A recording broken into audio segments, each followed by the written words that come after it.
Hay nombres que resuenan en el tiempo, grabados en la memoria colectiva con sudor, oración y sangre. Palestina es uno de ellos, una cicatriz en el mapa del mundo, tan sagrada como disputada. ¿Cómo es posible que un retazo de tierra, apenas una franja junto al mar, pueda sostener el peso de milenios de historia? ¿Cómo puede ser, al mismo tiempo, altar, campo de batalla y hogar? Su nombre ha sido susurrado en templos, gritado en el combate y decretado por imperios. Ha viajado desde la fragilidad de una tablilla de arcilla mesopotámica hasta el frío y solemne papel de una resolución de las Naciones Unidas. Pero, ¿qué es Palestina? ¿Es la tierra bajo los pies? ¿El eco de una identidad ancestral? ¿O el fantasma de una promesa rota? En este viaje, no buscamos tomar partido, sino seguir el rastro. Vamos a retirar el polvo de los siglos para examinar los hechos que forjaron su destino, sin adornos, sin leyendas. Solo la compleja y a menudo dolorosa verdad de una tierra testigo de la humanidad en sus momentos más cruciales. Y nuestro viaje comienza antes del propio nombre, mucho antes de profetas y reyes, cuando el mundo la conocía por otro nombre, Canaán. Imaginemos un tiempo distinto, el sol de levante dorando colinas onduladas, cubiertas de olivos salvajes, el aire salado del Mediterráneo mezclándose con el aroma a tierra húmeda e higos maduros. Esto era Canaán, y fue aquí, en sus valles fértiles y en sus costas generosas, donde las primeras manos humanas levantaron los primeros muros de adobe y encendieron el humo de los primeros hogares. Antes de los grandes imperios y los profetas, la tierra de Canaán respiraba con las voces de muchos pueblos, cananitas, jebuseos, amorreos. Sus manos aprendieron a leer los ciclos de la luna y el sol, a sembrar el grano y a cosechar el olivo. Desarrollaron sociedades complejas, con dioses de piedra y viento, y una mitología rica cuyas huellas perdurarían por milenios. Paralelamente, se empezaron a oír susurros en el desierto, historias de un pueblo errante, los hebreos, que avanzaba con la convicción de una promesa divina, que esa misma tierra les había sido entregada por un pacto con su Dios único. Con el tiempo, esos susurros se convirtieron en reinos. Israel y Judá se levantaron, construyendo ciudades y templos, coexistieron, comerciaron y a menudo chocaron con sus vecinos. Así, esta tierra se convirtió en un mosaico vibrante y frágil, donde la mezcla de culturas era tan constante como la lucha por el control de cada colina y cada pozo de agua. Pero la historia de esta tierra nunca ha sido un relato de paz. Su posición, un puente entre continentes, la convirtió en el trofeo más codiciado por los imperios. El poder es un viento que nunca deja de soplar en el levante, y las primeras ráfagas llegaron desde el norte, los asirios. Su nombre se pronunciaba con terror. Cayeron sobre la región como una tormenta de hierro y fuego. El reino de Israel fue borrado del mapa, y su gente, arrancada de raíz y deportada, se disolvió en la historia. Poco después, desde el este, llegó Babilonia. Su furia cayó sobre el reino hermano, Judá. En el año 586 a.C., Jerusalén, el corazón de la identidad hebrea, fue reducida a escombros y cenizas. El templo de Salomón, destruido. La élite del pueblo fue llevada encadenada al exilio, a las riberas del Éufrates. Fue un trauma fundacional, un momento de oscuridad que se grabaría a fuego en la memoria judía para siempre. Sin embargo, el control cambió de manos una vez más con la llegada del Imperio Persa. Su rey, Ciro el Grande,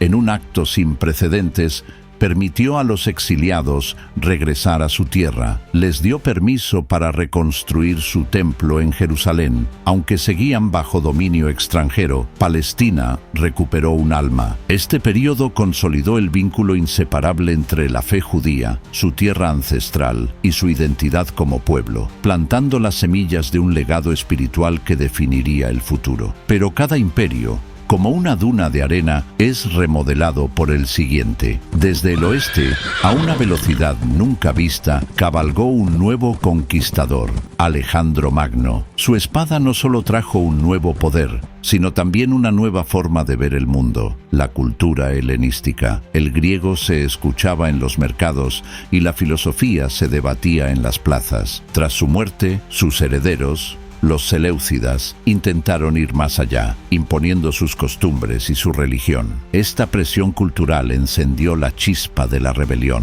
La revuelta de los macabeos logró un breve y desafiante siglo de independencia. Pero la calma no duraría. El águila de Roma ya volaba en el horizonte. En el año 63 a.C., el general Pompeyo reclamó la tierra para el imperio más formidable que el mundo había conocido. Bajo la sandalia de hierro de Roma, las tensiones entre la fe local y el poder imperial crecieron hasta hacerse insoportables. En el año 70 de nuestra era, tras una revuelta desesperada, la paciencia de Roma se agotó. El emperador Tito desató a sus legiones. El humo volvió a ahogar el cielo de Jerusalén. El segundo templo, el alma reconstruida de la fe judía, fue derribado piedra por piedra. Décadas más tarde, tras un último y sangriento levantamiento, el emperador Adriano intentó asestar el golpe final. Rebautizó la región como Siria Palestina, un intento deliberado de borrar para siempre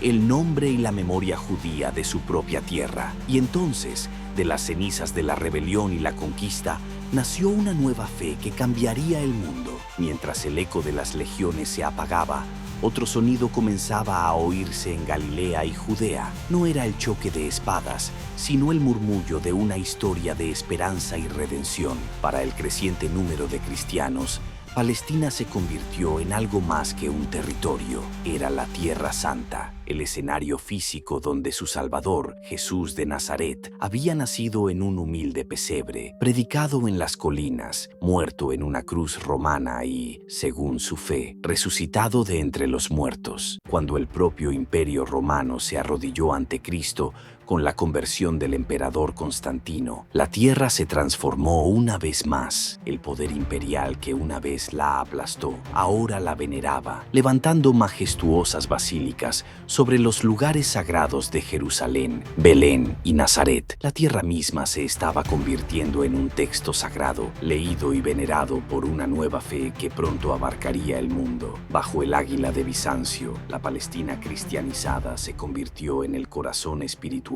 de un imperio. Los caminos polvorientos que una vez sintieron los pasos de Jesús, ahora se llenaron con el murmullo de 1000 lenguas. Eran los peregrinos que llegaban de todos los rincones del mundo conocido para tocar las piedras sagradas. Pero bajo la superficie de la devoción, las viejas heridas no cerraban. Las comunidades judías y samaritanas, guardianas de una fe más antigua, a menudo chocaban con el poder imperial. Eran tensiones teológicas, disputas sobre quién era el verdadero heredero de la promesa de Dios, libradas en la misma tierra que todos llamaban sagrada. Pero al sur, más allá de las fronteras del imperio, una nueva revelación estaba a punto de cambiar el destino del mundo. Tras la muerte del profeta Mahoma, desde los desiertos de Arabia soplaba un viento nuevo y abrasador, el Islam. Sus ejércitos, impulsados por una fe inquebrantable, avanzaron con una velocidad asombrosa. En el año 638, el califa Umar ibn al-Khattab llegó a las puertas de Jerusalén, pero no llegó como un destructor. En un gesto que resonaría por siglos, tomó la ciudad de manos bizantinas sin derramar sangre. A diferencia de las conquistas romanas o babilónicas, el Islam ofreció un pacto. Judíos y cristianos fueron reconocidos como pueblos del libro, hermanos en la fe de un único Dios, a quienes se les permitió practicar su religión a cambio de un impuesto y lealtad. El horizonte de Jerusalén cambió para siempre. Sobre el monte del templo, el lugar más sagrado del judaísmo, la nueva fe erigió sus propios monumentos. La cúpula de la roca, un domo dorado que capturaba el sol y proclamaba la gloria gloria de Alá y la mezquita de Al-Aqsa se convirtieron en una afirmación de piedra y fe. Jerusalén se transformó en el tercer lugar más sagrado del Islam. Durante los siguientes siglos, bajo distintas dinastías musulmanas, Palestina vivió largos periodos de una estabilidad cosmopolita, un lugar venerado y habitado por las tres grandes religiones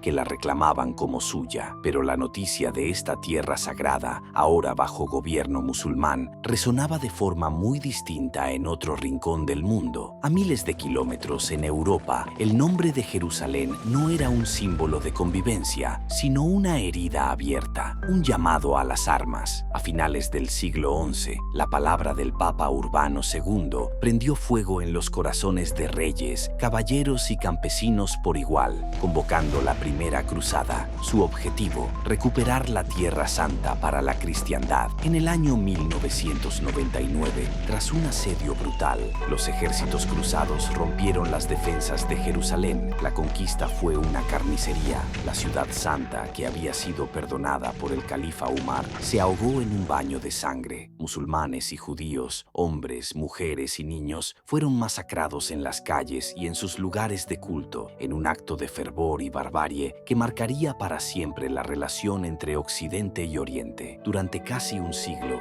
el sonido de las campanas de las iglesias reemplazó el llamado a la oración del muezín. El latín de los señores feudales se impuso sobre el árabe y el arameo. Se estableció el Reino Latino de Jerusalén, una isla cristiana gobernada por europeos. Pero era una fortaleza construida sobre arena, rodeada por un mar que no dejaría de golpear sus muros. Y finalmente, en el siglo XII, encontró a su líder, Salah al-Din, conocido en Occidente como Saladino. En la decisiva batalla de los Cuernos de Hattin, el poder militar de los cruzados fue aniquilado bajo el sol abrasador. El camino a Jerusalén estaba abierto. En 1187, Saladino entró en la Ciudad Santa, pero a diferencia de la conquista de un siglo antes, no hubo masacres. Entró no como un vengador, sino como un restaurador del dominio musulmán, permitiendo a los cristianos acceso a sus lugares sagrados. Aunque los cruzados lo intentarían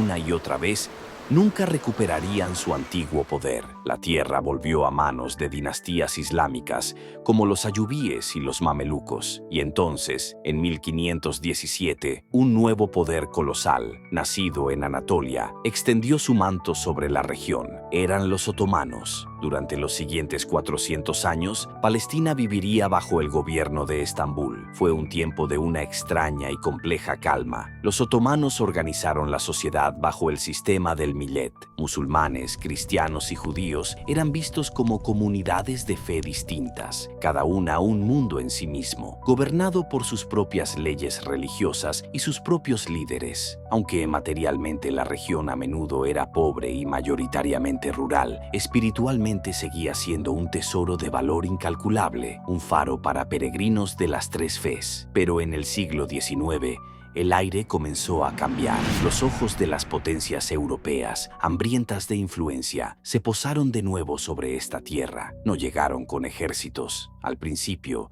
sino con dinero, arqueólogos, cónsules y misioneros. Reino Unido, Francia, Rusia, cada uno tejía su propia red de poder, financiando escuelas y hospitales. Ante esta creciente presión externa y al calor del nacionalismo que recorría el decadente imperio otomano, algo nuevo comenzó a forjarse: una conciencia nacional palestina, una identidad moderna que se definía frente a la intervención extranjera. La Primera Guerra Mundial hizo añicos el viejo mundo. El Imperio Otomano se desmoronó y de sus cenizas, Gran Bretaña tomó las riendas de Palestina con un mandato de la nueva sociedad de naciones.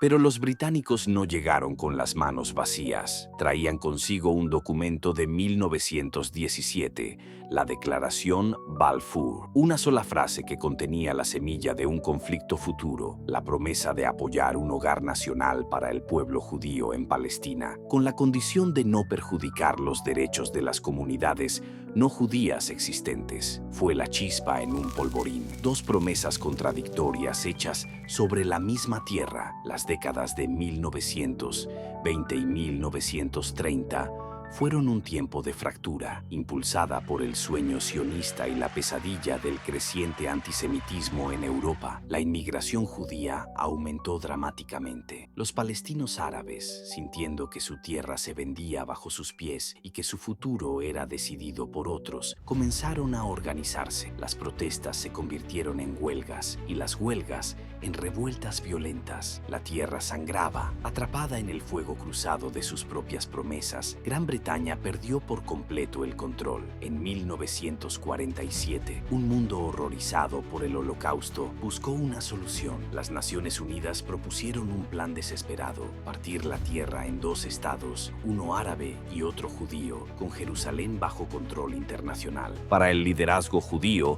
era la dolorosa pero aceptable realización de un sueño milenario. Para los líderes árabes era una traición final, un plan que entregaba más de la mitad de su patria a una minoría poblacional. Lo rechazaron de plano. El mandato británico expiró en el caos, y en ese vacío de poder, el 14 de mayo de 1948, en Tel Aviv, David Ben Gurión se levantó y leyó la Declaración de Independencia. El Estado de Israel había nacido. El eco de sus palabras fue, para unos, un canto de esperanza cumplida, para otros el anuncio de una catástrofe inminente. El tiempo no trajo la paz, solo una tensa y frágil espera, y en 1967, en solo 6 días de junio, el destino de la región volvió a cambiar drásticamente. En la Guerra de los 6 días, Israel lanzó un ataque preventivo y logró una victoria aplastante, tomando el control de la península del Sinaí, los altos del Golán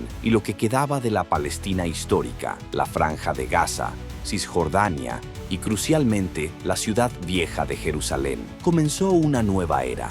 La ocupación, para Israel, una amarga necesidad de seguridad en un entorno hostil. Para los palestinos, una realidad diaria de puestos de control, permisos, demoliciones y la visión de nuevas comunidades israelíes, los asentamientos creciendo en las colinas que consideraban suyas. Un sistema de control militar sobre una población civil que hasta el día de hoy ha sido denunciado por innumerables organismos internacionales. Desde entonces, la historia ha sido un torbellino, un ciclo de guerras relámpago y de desgaste, de levantamientos populares nacidos de la desesperación, las intifadas que enfrentaron a jóvenes con piedras contra uno de los ejércitos más poderosos del mundo, de destellos de esperanza, como los acuerdos de Oslo en los años 90, que hicieron soñar con la paz, seguidos por la oscuridad de las negociaciones rotas, los atentados y la violencia renovada. Hoy, el pueblo palestino existe en un estado de suspensión.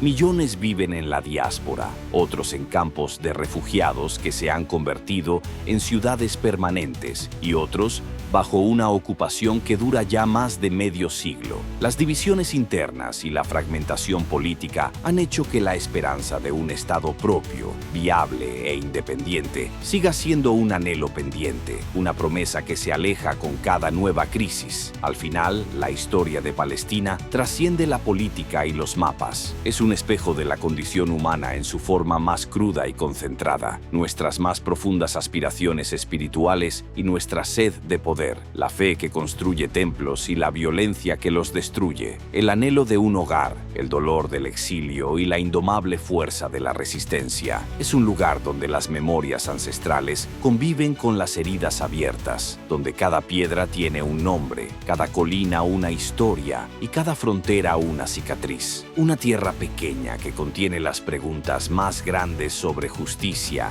identidad y la difícil, casi imposible, convivencia humana. La complejidad de esta historia no reside solo en los libros, respira y duele en nuestro presente. Su peso no es solo histórico, sino simbólico, emocional y geopolítico. Comprenderla exige mirar de frente a los siglos, sin buscar refugio en las simplificaciones. No se trata de elegir un bando, sino de tener el coraje de escuchar el eco de todas las voces, las que rezan, las que lloran, las que luchan y las que recuerdan a sus muertos. El único camino posible hacia un futuro de justicia se traza con los materiales más frágiles y, a la vez, más fuertes: la verdad histórica, el respeto profundo por el otro y la empatía radical, porque mientras el pasado no se enfrente con honestidad, el futuro seguirá siendo su prisionero. Gracias por acompañarnos en este difícil y necesario viaje a través del tiempo.